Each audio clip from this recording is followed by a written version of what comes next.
Let me ask you something honestly. How many problems in your life started not because of what you did, but because of what you said? One sentence, one careless word, one emotional reply. And suddenly a relationship breaks, a reputation cracks, or peace disappears. You know, the mouth has no lock, but it has the power to unlock success or lock you into regret. Today, I'm not here to tell you to stay silent. I'm here to help you train your mouth so your words don't betray your wisdom. Your anger doesn't speak before your intelligence, and your emotions don't ruin what years of effort built. Because remember this, strong people control their words. Weak moments control careless mouths. Most of the damage in our lives doesn't happen because our intentions were bad. It happens because our words were careless. We may have meant well, we may have felt right, we may even have been emotionally honest, but the moment words leave the mouth, they no longer belong to our intention. They begin their own journey. Words travel faster than explanations, faster than apologies, faster than regret. And once they reach the other person, they settle there in a way we cannot control. Think about it. How many times have you said something and immediately thought, that's not what I meant? But the problem is, people don't hear what you mean. They hear what you say. Your intention stays inside you, invisible and private. Your words, however, become public property. They are interpreted, judged, remembered, and sometimes replayed for years. This is why a single sentence can undo months of effort, and one careless remark can overshadow a lifetime of good behavior. Words have weight. They don't just pass through the air and disappear. They land. They sit in someone's mind. They echo in someone's heart. A harsh sentence spoken in 10 seconds can live inside another person for 10 years. And when that happens, explaining later becomes useless, because explanations are slow, but words are instant. By the time you say, I didn't mean it like that, the damage is already done. Many people confuse honesty with carelessness. They say, I'm just being honest, without realizing that honesty without sensitivity becomes cruelty. Just because a thought is true in your mind doesn't mean it is ready to be spoken. Wisdom is not about saying everything you think. Wisdom is about thinking before you say anything. The mature person understands that words are tools, not toys. You don't throw tools around. You use them carefully, knowing they can either build or destroy. Another hard truth is this: people remember tone more than content. You may say the right thing, but if the tone is wrong, the message is lost. A helpful sentence delivered with arrogance feels like an insult. A correction delivered with anger feels like an attack. And later, when you try to clarify, the other person doesn't remember your logic. They remember how you made them feel. This is why emotional intelligence begins with verbal control. When emotions rise, intelligence drops. In moments of anger, frustration, or ego, words come out unfiltered. And those are the moments when words do the most damage. Not because they are carefully chosen, because they are carelessly released. At that point, the mouth becomes faster than the mind. And once that happens, regret is guaranteed. The problem is not that we don't know better. The problem is that we speak before we remember what we know. Words also shape how people see you. You may be hardworking, kind, and capable, but one careless comment can label you as rude, arrogant, or insensitive. Fair or unfair, this is how the world works. People judge character through language. Your mouth becomes your introduction even when you are not in the room. Others quote you. They repeat what you said. And slowly, your reputation is built not just on your actions, but on your sentences. This is why training the mouth is more important than training the tongue to be clever. Anyone can speak fast. Anyone can speak loudly. But speaking wisely requires restraint. It requires awareness. It requires the humility to accept that just because you can say something doesn't mean you should. The strongest people are not those who always have a reply. The strongest people are those who know when silence will communicate more than speech. Words also reveal what is happening inside us. A peaceful mind produces gentle language. A disturbed mind produces sharp words. If you listen carefully to your own speech, you can diagnose your inner state. When your words become bitter, sarcastic, or aggressive, it's not a communication problem. It's an emotional one. Training your mouth, therefore, is not only about external discipline. It's about inner clarity. One of the most powerful habits you can build is this. Before speaking, ask yourself one simple question: how will this land? Not how will it feel to say it, but how will it feel to hear it? This small pause creates a big difference. It slows words down. It gives intention a chance to catch up with language. And many times in that pause, you realize that silence is the wiser choice. In the end, words are seeds. Once planted, they grow on their own. You cannot control how fast they grow, how deep they root, or what kind of fruit they produce. That is why every sentence deserves respect. Speak as if your words will be remembered, because often they are. Speak as if your future is listening, because it is. Many people fear silence because they misunderstand it. They believe that if they don't speak, they will appear weak, ignored, or defeated. They think silence means losing an argument, accepting disrespect, or lacking confidence. But in reality, silence is not the absence of strength, it is the presence of control. Silence is not what happens when you have nothing to say. Silence is what happens when you have the power to say something and still choose not to. Weakness reacts immediately. Discipline pauses. When someone provokes you, insults you, or misunderstands you, the easiest thing to do is to speak. The hardest thing is to stay quiet. Anyone can react.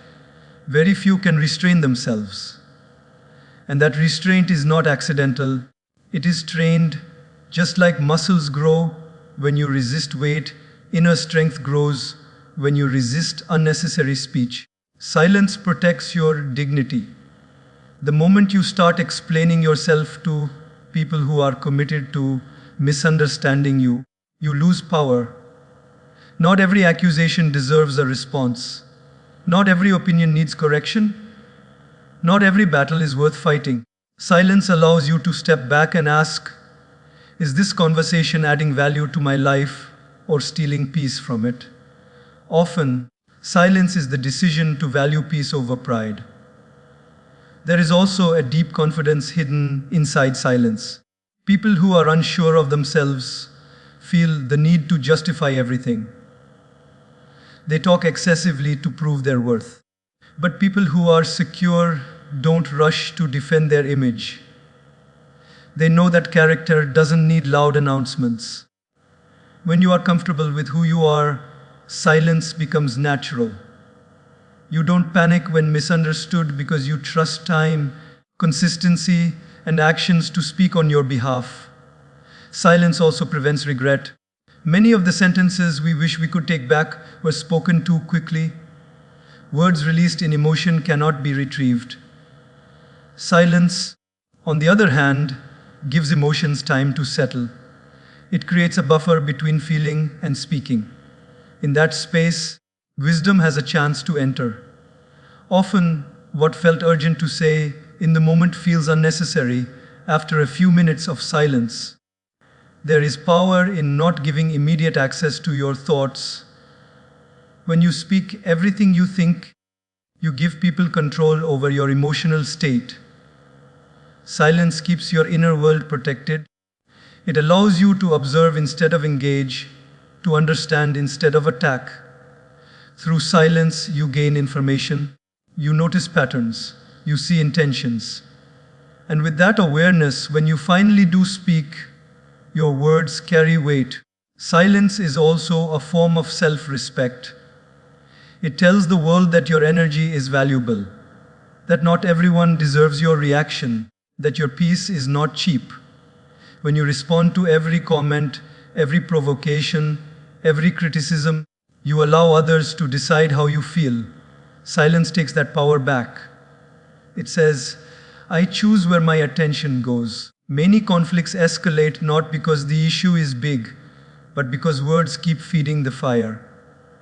Silence removes oxygen. Arguments die when one person refuses to fuel them. This is not avoidance, this is intelligence. You are not running away, you are rising above. Silence doesn't mean you agree. It simply means you refuse to participate in chaos. It's important to understand that silence is not permanent withdrawal. It is selective engagement. Knowing when to speak and when not to is a sign of emotional maturity. Silence today can make your words tomorrow more impactful. When someone who is usually quiet speaks, people listen. Why? Because silence has created credibility. Silence also strengthens self-awareness. When you stop speaking, you start listening to others and to yourself. You notice your triggers. You understand why certain words upset you. This inner observation is impossible when you are constantly talking. Silence turns attention inward, and that inward attention leads to growth. In a world where everyone is shouting to be heard, silence becomes rare and therefore powerful. It unsettles people. It confuses those who expect reaction. It exposes those who rely on drama. Silence forces others to confront themselves instead of feeding off your response. Choosing silence does not mean suppressing yourself. It means expressing yourself wisely. It means understanding that timing matters more than volume. It means knowing that some messages are better delivered through actions, consistency, and calm presence rather than speech. Ultimately, silence is discipline because it requires effort. It requires humility. It requires the courage to let go of the need to be right, to be noticed, to be validated.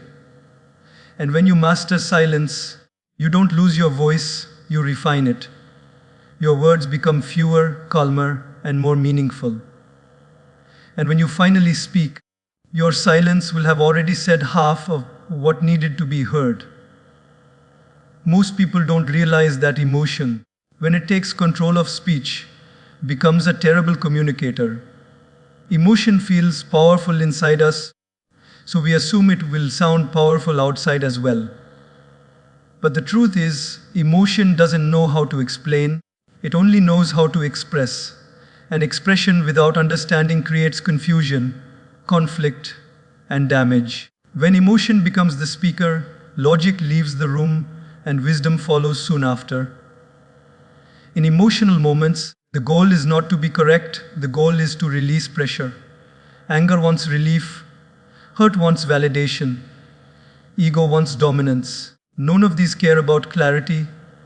That is why emotional words are rarely precise. They exaggerate, they accuse, they generalize. You always, you never, everyone knows. These are not intelligent sentences, they are emotional shortcuts. They may feel satisfying to say, but they almost always fail to solve the problem. Emotion also distorts reality. When you are angry, neutral actions feel like attacks. When you are insecure, simple feedback feels like rejection. When you are jealous, harmless conversations feel like betrayal. In that state, the mouth does not report facts, it reports feelings. And feelings, while valid, are not always accurate. Speaking from emotion means you are sharing a temporary internal storm, as if it were permanent truth. Another danger of emotional speech is that it escalates situations instantly. Calm words invite discussion, emotional words invite defense. The moment your tone becomes sharp, the other person stops listening and starts protecting themselves. At that point, communication breaks down. You may still be speaking, but no one is receiving the message. You are talking to release emotion, not to create understanding. Emotion also removes filters. Thoughts that would normally stay inside suddenly rush out. Sarcasm replaces clarity. Volume replaces reason. Personal attacks replace problem solving. And once these words are spoken, they cannot be edited. You may apologize later, but the original emotional impact remains.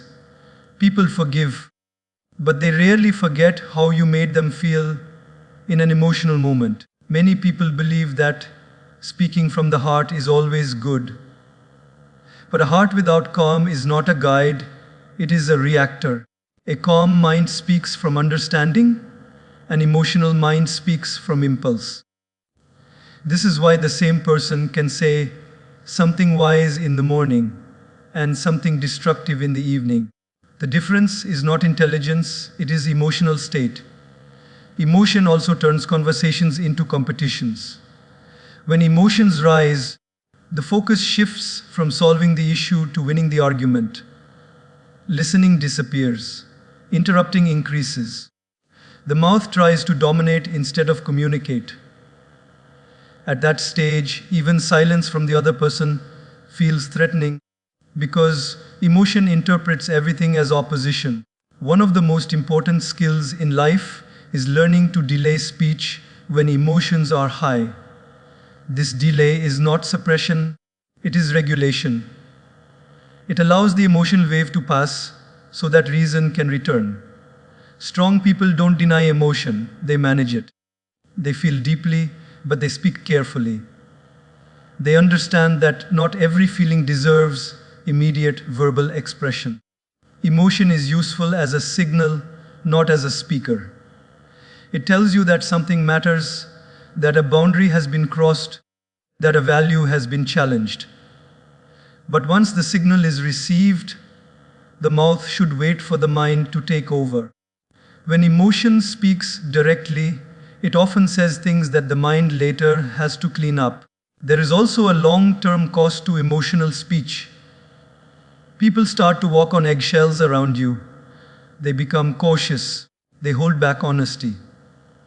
Not because you are wrong, but because they fear your reaction. Over time, this damages trust and openness. Emotional outbursts create distance, even when closeness was the original desire. Learning to separate feeling from speaking is a sign of maturity. You can feel anger without shouting. You can feel hurt without accusing. You can feel disappointment without humiliating. This separation does not weaken emotion, it strengthens communication. It ensures that feelings are expressed in a way that can be heard. When you train yourself to pause during emotional moments, something interesting happens. The urge to speak fades. What once felt urgent begins to feel unnecessary. You realize that silence was not weakness, it was wisdom arriving on time. And when you do finally speak, your words are calmer, clearer, and far more effective.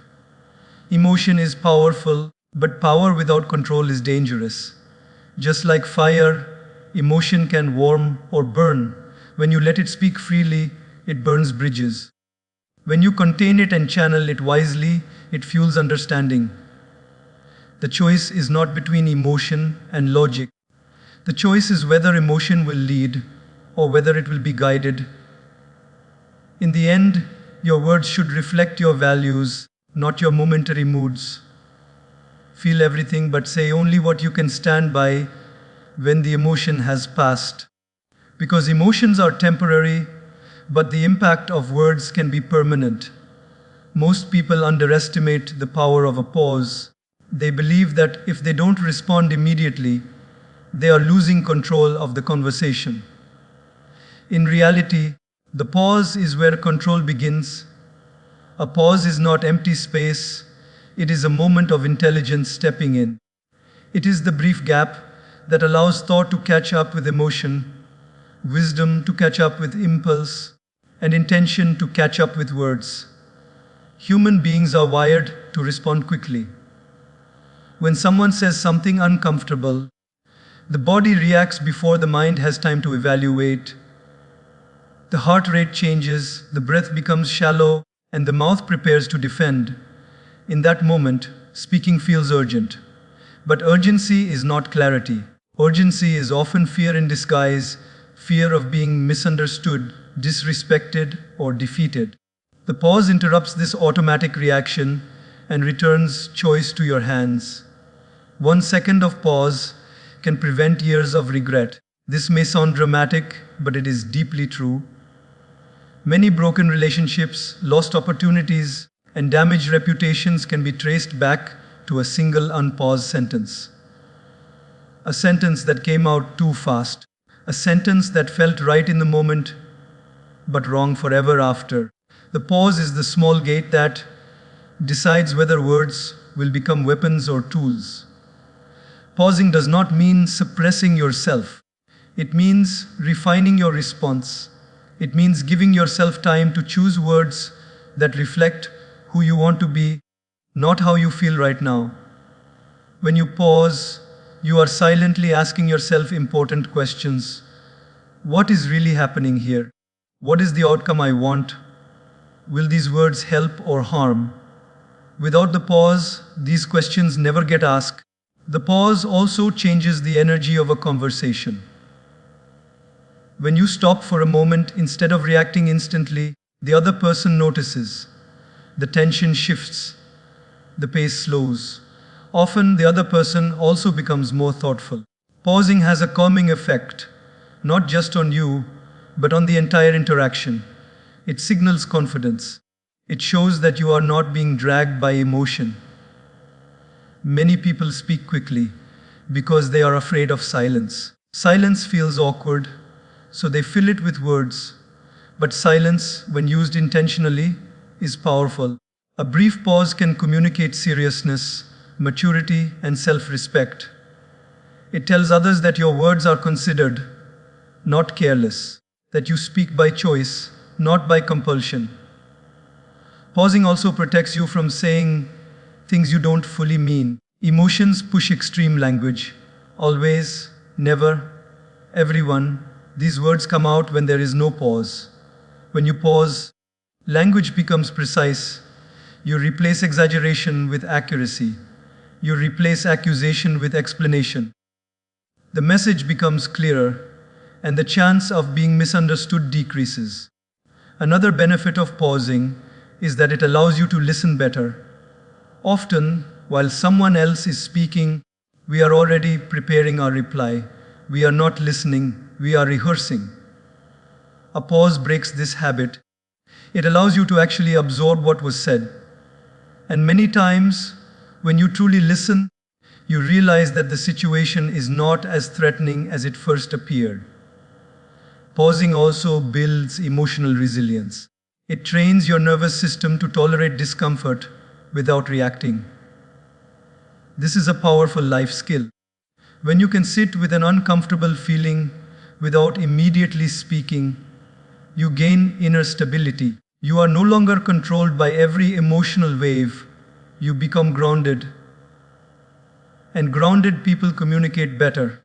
In difficult conversations, the pause becomes even more important. When emotions are high, the risk of miscommunication increases. A pause gives you time to lower the emotional temperature. It prevents conversations from turning into arguments. It keeps discussions from becoming personal attacks. The pause acts like a filter, catching words that don't need to be spoken. Some people worry that pausing makes them look unsure or weak, but in reality, rushed speech is often a sign of insecurity. Confident people are comfortable taking their time. They don't feel the need to prove themselves with immediate answers. They trust their ability to respond thoughtfully. The pause is a quiet display of self-assurance. Over time, practicing the pause changes your communication style. You speak less, but you say more. Your words become intentional. People begin to take you seriously, Not because you are loud, but because you are deliberate. Your responses feel grounded instead of reactive. The pause is especially powerful in moments of conflict. When someone is trying to provoke you, a pause breaks their strategy. It denies them the reaction they expect. Often, the conflict loses momentum simply because you didn't respond immediately. The pause creates space for the situation to de-escalate naturally. Learning to pause is a discipline. It requires awareness and patience. But once mastered, it becomes a natural part of how you speak. You no longer rush to fill silence. You no longer fear a moment of stillness. You understand that the pause is not a gap, it is a guard. In the end, pausing before you speak is not about saying less. It is about saying what matters. It is about ensuring that your words represent your values, not your impulses. A single pause may seem insignificant, but its impact is immense. Because in that pause, you choose who is speaking, your emotion, or your intelligence. Most people underestimate the lasting impact of words spoken with the intention to hurt. They may feel justified in the moment, believing that pain must be returned, that sharpness deserves sharpness. But words meant to wound rarely solve anything. They create distance, resistance, and long-term damage. Speaking to heal is not about being soft or weak. It is about being responsible with the power your words carry. When you speak to hurt, the focus shifts away from the issue and toward the ego. The conversation stops being about understanding and starts being about winning. In that space, nobody learns, nobody grows, and nothing improves. Hurtful words may provide temporary emotional relief, but they leave behind resentment that quietly grows. Healing words, on the other hand, aim to repair rather than dominate. They seek clarity instead of control. Healing language does not mean avoiding difficult conversations.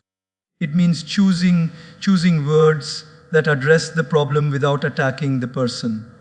There is a difference between saying, "You always ruin things," and saying, "This situation hurt me, and I want us to understand it better." The first sentence closes doors. The second opens them. Both express emotion, but only one invites resolution. Words that heal are rooted in awareness. They acknowledge feelings without assigning blame. They focus on experience rather than accusation. This kind of speech requires emotional maturity because it demands vulnerability.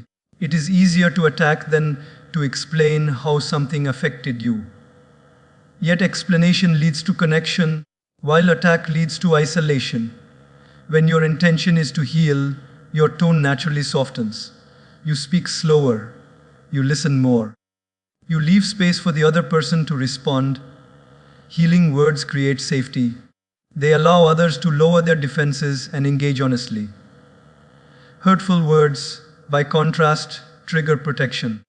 Once someone feels attacked, they stop listening and start surviving the conversation. Many relationships suffer not because the issues are big, but because the language is careless. Small misunderstandings become deep wounds when words are sharp. Over time, these wounds accumulate.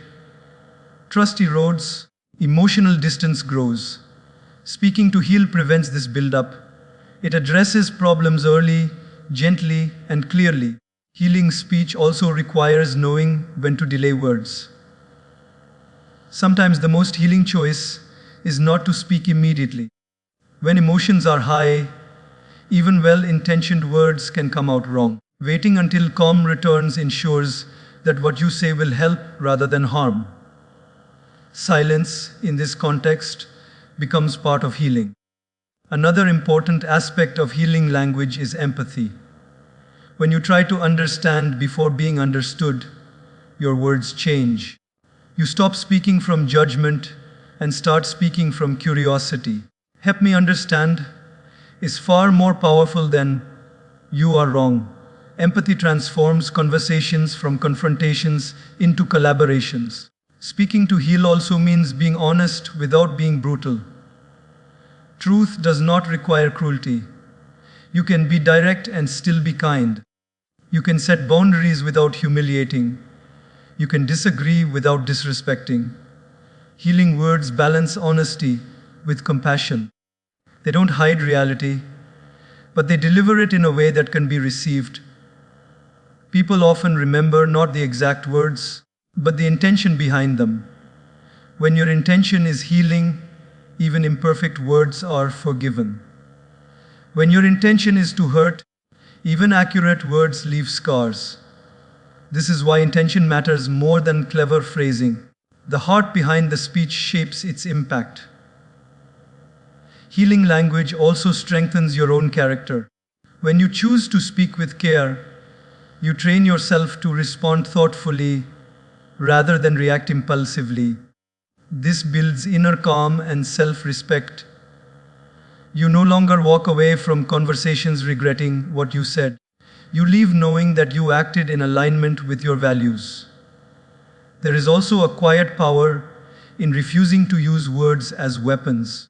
It breaks cycles of negativity. It stops arguments from escalating. It sets a standard for how you expect to be treated. When you consistently speak to heal, people learn that conversations with you are safe, respectful, and meaningful. Speaking to heal does not guarantee immediate results. Not everyone will respond positively, but it ensures that you are not adding harm to an already difficult situation. It ensures that, regardless of the outcome, you have not compromised your integrity. In the long run, healing words build stronger relationships, deeper trust, and clearer communication. They create an environment where growth is possible. Hurtful words may feel powerful for a moment, but healing words create lasting impact. Choosing to speak to heal is a daily practice. It requires patience, awareness, and restraint. But each time you choose healing over hurting, you strengthen your voice. Your words become instruments of understanding rather than sources of pain. And in a world full of noise, voices that heal are the ones that truly matter. Every time you open your mouth, you reveal more about yourself than you realize. Long before people understand your intentions or get to know your character, they listen to your language. The way you speak, the words you choose, the tone you use, and the timing of your speech quietly expose your mindset. You may think you are just talking, but in reality, you are constantly communicating how you see the world, how you see others, and how you see yourself. A calm, respectful way of speaking often comes from an organized and secure mind. When your thoughts are clear, your words flow with clarity. You don't rush. You don't interrupt. You don't feel the need to dominate conversations. This does not mean you are passive, it means you are grounded. On the other hand, aggressive, sarcastic, or defensive language often signals inner unrest. It suggests that the mind is busy protecting itself rather than understanding others. People with a growth-oriented mindset tend to use language that is open and curious. They ask questions instead of making assumptions. They say things like, "I may be wrong," or "help me understand." These phrases reflect humility and confidence at the same time. In contrast, a fixed or insecure mindset often uses absolute language, always, never, everyone. Such words close the door to dialogue. They reveal a need to control rather than to learn. The mouth also exposes emotional maturity. When someone can disagree without becoming disrespectful, it shows inner stability. When someone can receive feedback without becoming defensive, it shows self-awareness. These qualities are not hidden, they are audible. You can hear maturity in patience, in pauses, and in thoughtful responses. You can hear immaturity in interruptions, raised voices, and personal attacks. Language also reflects how much responsibility a person takes for their life. Those who avoid responsibility often use blaming language. They point fingers, shift fault, and speak as if life is happening to them. Their words are full of excuses and complaints. Those who take ownership use different language. They acknowledge mistakes. They focus on solutions. They speak about what they can control rather than what others did wrong. Even humor reveals mindset. Healthy humor lifts the room. It does not belittle or humiliate. Insecure humor often relies on sarcasm, mockery, or putting others down. This kind of speech may get laughs, but it also exposes unresolved insecurity.